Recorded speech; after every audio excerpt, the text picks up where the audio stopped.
প্রিয় শিক্ষার্থী বন্ধুরা, আজকে আমরা আরেকটা প্রশ্ন নেব।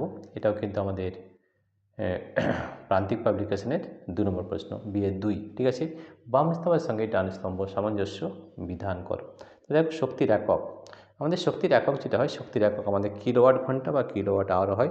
তো শক্তির একক আমাদের 1 হবে কিলোওয়াট ঘন্টা। বস্তুর ভর মাপক, ভার মাপক যন্ত্র। বস্তুর ভার আমাদের কিসে মাপা হয়? বস্তুর ভার মানে হচ্ছে ওজন। তাহলে বস্তুর ভার বা ওজন মাপা হয় আমাদের স্প্রিং তুলা যন্ত্রের সাহায্যে। চাপের একক হয় ডাইন পার সেন্টিমিটার স্কোয়ার, অর্থাৎ ডাইন পার সেন্টিমিটার স্কোয়ার এইটা। আর বস্তুর ভর মাপক যন্ত্র, যেটা ভর মাপা হয়, সেটা হচ্ছে সাধারণ তুলা যন্ত্র। ঠিক আছে। তো এই ধরনের সব প্রশ্নের উত্তর কিন্তু আমরা আস্তে আস্তে করে নেব। ঠিক আছে, এটা হয়ে গেল।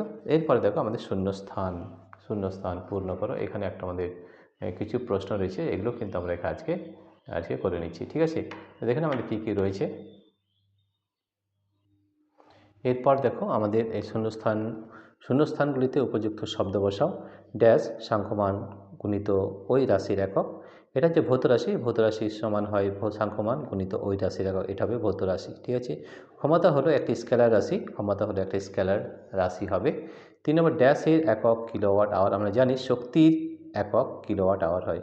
ড্যাশ সাহায্যে বস্তুর ভর মাপা হয়। বস্তুর ভর যদি বলা হয়, তাহলে আমাদের হবে সাধারণ তুলা যন্ত্রের সাহায্যে বস্তুর ভর মাপা হয়। এর সাথে বলের একক হয় নিউটন। ঠিক আছে। এবার আমরা সত্য বা মিথ্যা নিরূপণ করো। কী কী রয়েছে দেখো। পারমাণবিক গুরুত্ব একটি এককবিহীন রাশি, এটা কিন্তু সত্য। ভরবেগের মাত্রীয় সংকেত এম এল টি তো -1। আমরা এটা বের করে দেখাবো যে ভরবেগের সূত্রটাকে জানতে হবে। ভরবেগের সূত্র পি সমান এম ইন্টু ভর গুণিত বেগ। তাহলে ভর এম, তাহলে এটা ক্যাপিটাল এম হয়ে গেলে। বেগের একক কী হয়? Metre per second. ঠিক আছে। মিটার মানে দৈর্ঘ্য এল, আর সেকেন্ড মানে হচ্ছে টি। তাহলে এইটার আমাদের হবে m1 L1 T⁻⁻1। ঠিক আছে। তো কী দেওয়া আছে দেখো, m1 L1 T⁻⁻1, এটা কিন্তু ভরবেগ মাত্রার সংকেত, এটা কিন্তু সত্য। আলোকবর্ষ একটি মৌলিক একক, অবশ্যই আলোকবর্ষ একটি মৌলিক একক হবে, কারণ আলোকবর্ষ আমাদের একটা দূরত্ব পরিমাপ করে। ঠিক আছে। তো এটা কিন্তু মৌলিক একক। ঠিক আছে। এই মৌলিক একক অন্য কোনো এককের উপর নির্ভর করে না। ঠিক আছে। তো এটা হবে সত্য। সমতলের কোণ পরিমাপের জন্য রেডিয়ান একক ব্যবহার করা হয়, এটা কিন্তু আমাদের সত্য। তাহলে দেখো, 4টি যে প্রশ্ন দেওয়া রয়েছে সবগুলি কিন্তু আমাদের সত্য।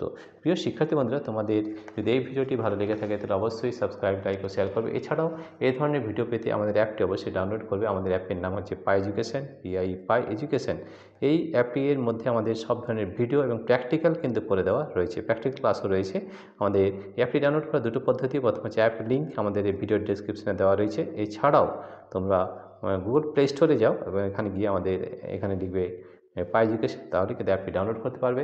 এই অ্যাপের মধ্যে কিন্তু সব ধরনের প্রশ্ন কিন্তু করে দিয়েছি আমরা। প্রান্তিক পাবলিকেশন ছাড়াও আমরা সাঁতরা পাবলিকেশনের যে বই রয়েছে, সে বইয়ের অনুশীলনী সব প্রশ্ন কিন্তু আমরা করে দিয়েছি। প্রিয় শিক্ষার্থী বন্ধুরা, তোমাদের যদি এই ভিডিওটি ভালো লেগে থাকে তাহলে অবশ্যই সাবস্ক্রাইব, লাইক ও শেয়ার করবে। Thank you everybody for watching this video.